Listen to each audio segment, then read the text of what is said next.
Hi, folks. Welcome to the next episode of UX Leadership by Design. I'm your host, Mark Baldino. The podcast is and always will be brought to you by Fuzzy Math. At Fuzzy Math, we deliver award-winning digital product design, and we frequently partner with internal design teams of all shapes and sizes to help them augment, to help them grow, and really to help them sort of scale their impact within their organization. And today, I am thrilled to announce we are talking with Maria Giudice, who is an executive leadership coach and the co-author of this book, which is Changemakers: How Leaders Can Design Change in an Insanely Complex World. I read this book about a month ago. I was really fortunate to have a conversation with Maria about the book. And the concept is simple, which is that all leaders can use the design process to implement systemic change, large scale change within their organization. So the book isn't really targeted at design leaders. It's actually targeted at anybody that is a leader or wants to be a leader, and really lays out in a very accessible format what you need to do, the steps you need to take, the people you need to talk, how you can communicate, the process you need to set up. It is a lovely book. This is a lovely conversation with Maria. I'm so appreciative of her for joining us. I think you folks are going to enjoy this conversation, and I would highly encourage you to go out and find the book, grab a copy, and share it with folks in your network. So thanks very much, and let's go.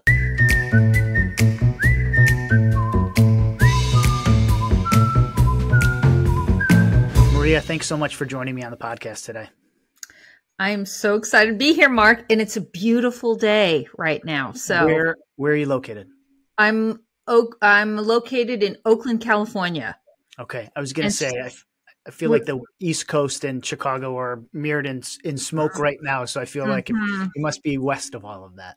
I am, but we've experienced that too. So where are you from? I'm in Chicago, based in Chicago. Actually, born and raised in Chicago, and have a design studio here. So, yeah, love Chicago. It's a good place as long as you come in the right months, as I like to tell people. As I'm getting a little bit older, I'm getting less patient with the weather. So I'll need to find a warmer location at some point, but I'm not there yet. Okay. I will hold that space for you today. Thank you. Well, I really do want to thank you for coming on the podcast. I won't, maybe not the first or last time, I'll hold up the book here. You're an executive leadership coach. You're the co-author of Changemakers, which is a new book that came out. I've read it.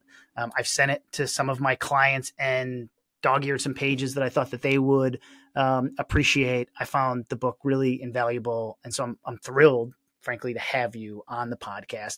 I'd love for you to give the listeners a bit of your background, which, just reading your bio, is 3 decades long. It's really, really impressive. But give us, a quick hits. What was the what were some sort of bigger points in your journey to get where you are now that would be helpful for the reader, for the listeners to hear? Okay, well, yeah, I know. It's like over 3 decades, which is old and wise. Yes, nothing more than that. But I love to talk about sort of these pivot points in your life, because we all have them, and I think they're really important. And because there are these moments in your life where if you catch it, it can put you in a whole nother trajectory. And so I grew up in New York. Even though I live in California, I'm totally still a New Yorker. And, much to my husband's, chagrin, I'm still a New Yorker. And grew up as a painter and an artist. I went to art school. I went to the school called Cooper Union in New York City. And I like to say came in as a painter, came out as a graphic designer. And the reason why I came out as a graphic designer was the first pivot point in my life was when I was in art school. I was really disillusioned about graphic design. I was like, this is like formulaic. You pick some nice fonts, you flush everything left, you give it some white space, you use the golden mean, there was like all of these things that you do in order to get good design. And I was sitting in class, and there was a guest instructor in my class, and his name was Richard Saul Werman. And Richard Saul Wurman came into this class full of young designers, and he basically berated us. And he basically said, I always paraphrase, but this is how I remember it. You are all full of shit. He looked at us all and he's like, design isn't about, decoration or, it's not about the aesthetic. Design is about helping people make sense of the world. And that was that like lightning bolt in the chest moment where I really got it. I really got it that using design to help people make sense of the world. And so this idea of design has been sort of a platform for me my whole life. So I started out as a book designer. So it's not hard for me to make books, by the way. I started out as a book designer. I came out here in the, late 80s, accidentally to work on redesigning the Yellow Pages. And that's where another pivot point happened, which was this intersection of design and technology and the promise of technology. And so I was in that early pioneering stage where designers were figuring out how to make technology work and how to use it as a new tool. And then I was also an early adopter of designing the internet and the website. My first website was 1993. Like a client of mine was said, "Hey, we want to design a website for our, for Peach Pit Press." That was my first website. And I'm like, "Oh, I could do that." And I'm like, I don't know what the fuck. I had no idea what a website was. As a matter of fact, I told Nathan Shedroff at the time, this will never take off. and then I was freelancing at the time. I kept getting busier. I started hiring people to help me with just the workload. The next thing you know, I had a company. I went to art school. I got a degree in art, but I used design as I always say, treat everything in life like a design problem. And if you treat everything in life like a design problem, it creates this framework for you to experiment, understand, make things. So I designed a design company through the lens of being a designer and learned good business practices along the way. And then that eventually led to the acquisition of Hot Studio to Facebook in 2013. And then I had a stint in corporate America for 5 years, to really damage my ego and torture myself. A little bit of self-check, yeah. Okay. Yes, but then that was what I learned in corporate America was this idea that it's not just about design process; it's about people processes to help people believe in a mission at scale. And that was really the inspiration behind Changemakers. When I was a VP of design at Autodesk, I felt like I was learning a lot of these skills on the job. And I felt like I was crushing it, but I also made a lot of mistakes. And so the book to me was, wow, I see leaders, creative business leaders, starting with, the first book, DEO, in 2011, they're stepping up they're using design qualities to become great leaders. And now we have these creative leaders at the top of organizations, and new skills are needed. And that's the role of the change maker. And so I really believe in this book. And then, of course, I convinced Christopher Ireland to, invest a couple of years worth of her time to help me put this book together. And I'm really passionate about it. And I'm so happy it's so well received because I feel like it's the book of the time right now. Yeah, it's interesting because I know with your previous book, with The Rise of the DEO, like that seemed like a point in time, right? In 2011, 2012 of like, there are these design leaders. And now, I mean, you use the, DEO, you're talking about executives, and now it's Changemakers, which is more accessible in terms of like, who can be change makers and who can be transformational within an organization. But you're nodding your head. So do you agree with that? Is that the shift that's happened over the past, 10, 20 years? That was exactly it. In 2011, I gave a TED talk about the idea of the DEO, which is a made-up term, the Design Executive Officer. And it was the hypothesis that future leaders they're going to be great leaders if they embody qualities of designers. And so that those qualities are change agents, risk takers, using intuition, being a systems thinker, being people-centered, and getting shit done. These are all inherent qualities that we as designers already have as part of our training.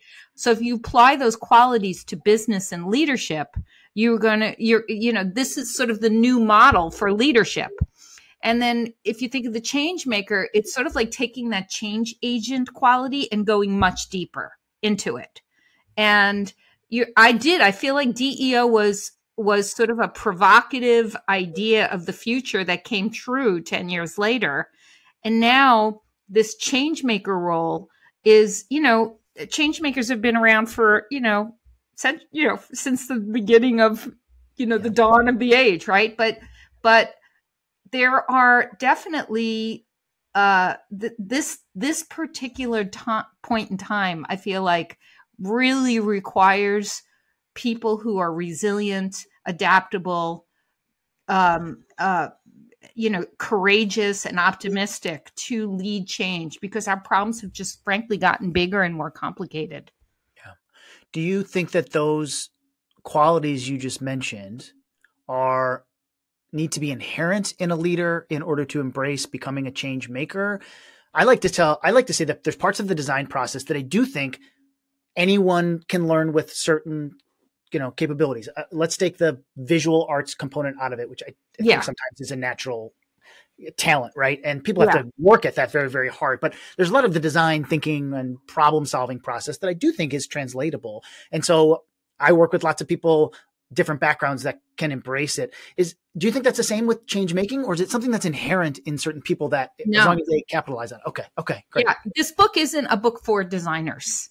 That's what this book, right? This book is about recognizing that we all have creativity in us, right? And a design is more intentional creativity to achieve a goal, right? But if we can unlock the inherent qualities in all of us, and apply that creativity to actually problem solving, anybody can design, right? So yes, there are certain things that, design is a very broad term. Designers are broad. And there's the making part, which requires skill and craft, right? But if you apply design as an overarching strategy, anybody can embrace these ideas. So the invitation is we're opening this notion of being a designer to everybody. And we're identifying tools and skill sets that anybody could employ if they really step into that, those qualities that I said, and when I talk about design as a strategy, I'm talking about, again, being focused on people, being experimental, embracing failure as a way of learning. These are just a few things that if people embrace and look at the world differently, they can solve problems from the place of being open-minded and a point in possibility. And when we're open and creative, we have access to more ideas. When we're closed and scared, we then can't see. We have a very narrow lens on solving a problem. Yeah, right. It's like fragility and anti-fragility, right? When you're able to operate in a world where there is near constant change, if you're able to operate and accept that as this is a given, and you're able to execute within that environment, it's your more effective leader. Yeah. And it's not linear, right? So it's nonlinear. And that's the other thing about being a change maker is not just trying to go from point A to point B. You are really looking at cause and effect on an entire system and being cognizant that the thing that you're solving is part of the whole system, and that we have a responsibility to make decisions that will have a positive effect on a system. And if we are too narrow in our thinking, we can do a lot of damage. Yeah.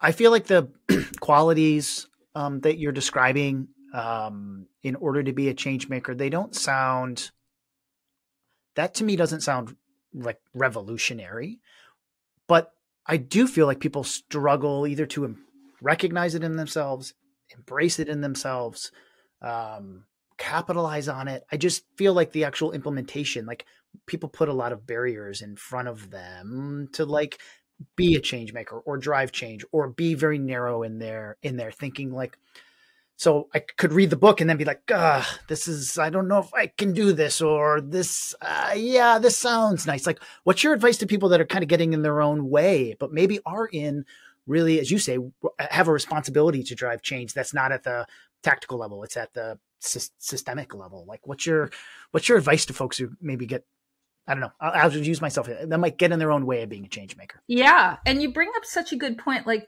this isn't like this, it isn't rocket science, right? And the concepts in the book are familiar concepts, yet we all tend to fall victim to making the same mistakes over and over again. So even though it's like, yeah, I know we need to be system thinkers and we need to embrace failure as a way of learning, but why do we still fail to like adhere to the very things that we think we know, right? So I often say change starts with you first, and how you show up and the intentions that you set have to be true. Otherwise, otherwise, if you don't show up as a leader, if you don't show up with the right intentions, if you don't show up open-minded and creative, people will then pick up the energy that you bring, and then you're not going to get anything done, right? So change making, really, there's a lot of skills around working with people, and then there's processes. And we tend to like want to focus on the process without really paying attention to the people dynamics that have to happen. And you have to get people to believe in a vision, in a mission. You have to get them feeling like they're seen in the solution. So a lot of the first things is really identifying how you show up. Make sure that you are not showing up in a threatened state, that you're showing up in a state of positivity, possibility, and creativity. And then paying attention to the state that the other people are in. What are they afraid of? What is their shared goals? How do you achieve shared goals? So a lot of the work starts with is working with people and getting a group of people to trust one another so that they can be on this journey together. So that's sort of step one. And the book really goes into understanding people better in order to follow a process that can lead to change. Yeah. No, I think you lay out in the book, I think the qualities of change makers are, all right, not revolutionary, but I just want to credit you for laying out a process that doesn't feel rigid and straightforward. It actually feels, as you said, iterative, and you're kind of growing, but it does talk about what are the foundational elements, how are we gaining support? What does visioning and communicating vision mean? And I think that you do it in a way that is very, very accessible. And I very much appreciate that. It's not filled with corporate speak. It's also not filled with I don't think I recall you using the term like design thinking. It's not like you're not taking other terms of like, hey, of how people have utilized design thinking in the past. It seems like a very kind of human centered approach to how you would write a book to help people guide themselves on their career. And that's a real credit to you and Christopher. Well, it's treating everything like a design problem, but you touch on something in that we get so stuck on like processes and terminology. We treat processes like they're religion. Right? They're just frameworks. And so our hypothesis, so oftentimes people are like, well, have you looked at Six Sigma or blah, blah, blah, or the latest change management kind of process to apply? And it's like, yeah, we did the research and we looked at all of these things. And some of them, there's bits and pieces of things that work.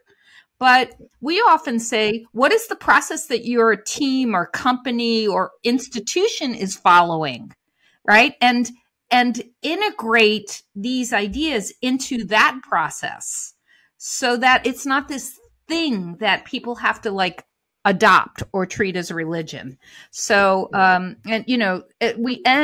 same is true with terminology. We get so like stuck in like the words, and design in and of itself and change is, these are words that are contextual, and everybody's got their own story around design thinking, around agile, around double diamond. Like there's all these stories around these terms, and it's like, sometimes you just have to like wipe the slate clean of the terms.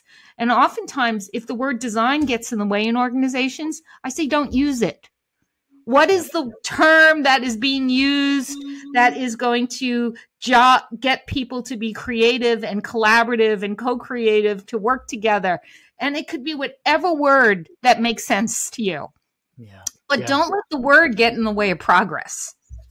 I think that's insanely helpful advice, I think, to designers and non-designers as well, because we hold our process really tightly, and we'll spend 3 months just describing process and trying to get people to, I'm speaking, as somebody who's done this many times with our clients, and it's like process, words. We're using the wrong words. We're not following the right steps. I think the idea that we need to use an empathetic lens with the people around us, our people in our organization, and kind of understand challenges that they're having and identify what we really want to do is drive change and help people drive change. And in that case, it's finding, as you said, what's the right language or lack of language that's going to attempt to get this implemented or to start to drive change within an organization. But I think you're 100% right. And I'm going to go back to another point you mentioned, which was, I think, because it helps us avoid the real people problems and talking to people as kind of humans and really being empathetic, right? If we focus on process, you feel like we're doing our job. And part of leadership, and this is a lesson that it's been painful for me personally to learn, because I am a really process oriented type of person, like that. It's the conversations that I have with people. It's the time I spend listening and understanding, coming with, kind of an open heart to conversations where I probably, if you ask people on my team, when have I led the most? It's those conversations. It's not, here's the plan for Fuzzy Math. Here's what we're doing over the next 2 years. And I think the same thing can be said for applying the design process, is we focus so much on the process and not on helping people move forward and drive change. And I often say, as designers, we get in our own way sometimes. We're so religious when it comes to serving people's needs, the end user, the customer, right? And I mean, that's like the customer, everything is about the customer. True. But if we can apply that same fervor and empathy and compassion towards our coworkers, then you're going to get results, because nothing is done in a vacuum anymore. And another thing I like to say, to remind my fellow designers, nobody wants to create a shitty product, right? Like, we can get in our way where we think that we are sort of the last, like, people on the battlefield to make sure that the product's going to be great. We all want to create something good. We all want to do something right by the business. We might have different ways or different points of view to get there. Can we kind of unpack those ideas with remembering that we all want to get to a place where we're creating something we could all be proud of, that's actually going to, improve people's lives. Ultimately, that's why we're in it. Yeah. We're all in it for that. Let's hear the ideas to get there, and let's try to divorce ourselves from our own sort of ethos, our own egos, and get to a place that's shared. And then let's figure out how we can get there together. And you can do it through the design process, but you don't have to like call it out as step 1, must listen to users, Yeah, 100%. Make it accessible to everybody and get them and make sure that people are seen and heard. It's all about building that trust. And when people trust each other, you can make mistakes openly and you can learn from them. So you have to create that, psychologically safe environment, right? That's a term that's being used, but this is part of the change process. Yeah. Can we talk about like envisioning, which is kind of a core step here, or vision work? Because that is also one where we could get tripped up on all of the language. And like as change makers, can you talk about the importance of vision? It doesn't have to be quick tips. I mean, you have a whole, I think there's a few chapters just on that, but it always, to me, in reading the book and in thinking about my journey as a leader, change makers I've worked with, that seems like it seems really hard to define, and maybe that's okay. But like, what's your take on it? What do you think is not maybe the most important step, but a really important step? Well, yeah. I do talk about the importance of a process, right? I also think you don't skip you don't skip the points in the process. You might jump into a process at different points, but we define the process as a loop, right? For a reason, because it's not going from point A to point B. It's like you need to follow all these processes, points in the process. The first is the discovery, right? The input. You need input in order to have an outcome and an output for vision. So you still have to really talk to people. You still have to listen. The first stage is really about getting environmental context and understanding people and trying to understand the problem you're trying to solve, right? So that's first step 1. Then it moves into envisioning, which is really synthesizing all of that content and context that you've learned into and bringing people into that process, making sure that they're part of the journey so that we can get to a sense of shared goals. And so the vision is sort of the why. Why are we doing this and why should people care about it, right? Again, I think we focus on what too much, when if you really want people to believe in something, they have to believe in the why. And so how do you get all of so again, these are common tools that designers use of gathering and synthesizing information. But the important thing is it's done not as a design activity. It is done as a team, organizational level activity so that we can get to the why. And, it has to be aspirational, but it has to be realistic, right? So people can believe in it. And then, and it could be a statement, it could be a series of principles, it could be whatever is relevant to what is needed in order to communicate what the why is for the problem you're trying to solve. And then you need to communicate the hell out of it. Another big part that underlies all of this is the importance of really good communication. And people really underplay that, but it's critical to success. So when you're in a point in the process, what is your strategy to communicate where you are in the process and how people can understand it, but also how they can see themselves in it? So it's really getting to shared goals. And the big one is to pay attention to the people you don't agree with the most, right? Because they can be the blockers along the way, and they'll either be vocal or they'll be silent. And so a big part of that discovery phase is speaking and listening to stakeholders that agree with you and don't agree with you. And to try to get to a place to understand where's our commonality so that you can accept where we're at and believe in the piece of the vision that you see yourself in. Fantastic. I think that those potential roadblocks are we can either put our blinders on, or we can listen to them and embrace them. And part of that is, as you said, in order to get to the why, it is that listening, that sort of empathetic approach, and then communicating it. So I don't want to say you make it sound simple, but you make it, it's understandable as a process. It comes through really, really well in the book. And I know you have, you're wise, and you're using that wisdom to share with a broader group.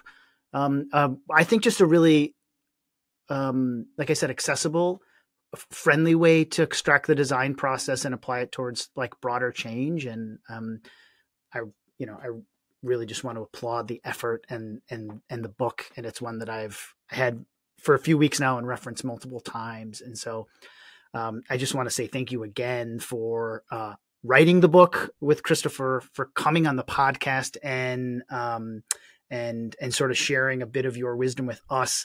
And I know the folks in my network and the listeners of the podcast are going to have a tremendous to learn from you and the book.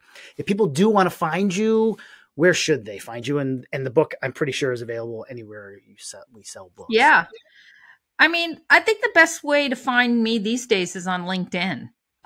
So, I post a lot of things on LinkedIn. So you can follow me there. You can reach out to me. I also am an executive coach. So some people who are interested in coaching could reach out to me. Just don't send me a solicitation. That's the only bummer about LinkedIn. It's become so popular, but man, oh man, it's like, oh no, please don't sell me another website IT service solution. Do I want to accept this request or not? Are they going to pitch it? Or is this like a solid connection? It is a challenge. It's a great platform, but it is a current challenge in how people utilize it. But I'm always responding to people who have questions. I'm very accessible that way. Awesome. Well, thank you. Thanks for being accessible today. Thank you for writing the book. Really appreciate your time and energy that went into that, and the time and energy you put into the podcast today. So I'm sure people will be reaching out and following you, and just want to say thanks again. It's such a pleasure to be here, Mark. And again, I'm so happy that this book is well received, because it's really important to be out in the world right now. You bet. It should be well received. So happy to hear it. All right. Thanks, Maria. Appreciate it.